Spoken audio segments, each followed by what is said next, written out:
తాజాగా big boss 8 Telugu mid week ఎలిమినేషన్లో ఊహించని ట్విస్ట్ ఎదురైంది. బిగ్ బాస్ 8 5వ వారం ఎలిమినేషన్తో పాటు మిడ్ వీక్లో కూడా ఎవిక్ట్ ద్వారా ఒకరు ఎలిమినేట్ అవుతారని నాగార్జున ఆదివారం ఎపిసోడ్లో చెప్పిన విషయం తెలిసిందే. 5వ వారం నామినేషన్లో నైనిక, నాగమణికంఠ, విష్ణుప్రియ, నబీల్, ఆదిత్య ఓం, నిఖిల్ ఆరుగురు ఉన్నారు. వీరిలో నబీల్ బిగ్ బాస్ ఓటింగ్లో టాప్లో దూసుకుపోతున్నాడు. ఆ తర్వాత 2వ స్థానంలో నిఖిల్ ఉన్నాడు. ఇక 3వ ప్లేస్ మాత్రం నాగమణికంఠ జోరు సాగిస్తున్నాడు.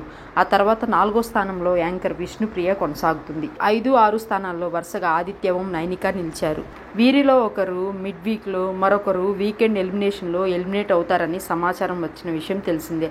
అయితే మిడ్ వీక్లో నైనిక వెళ్తుందని, వీకెండ్ ఎవిక్షన్లో ఆదిత్య ఎలిమినేట్ కానున్నారని న్యూస్ తెగ వైరల్ అయింది.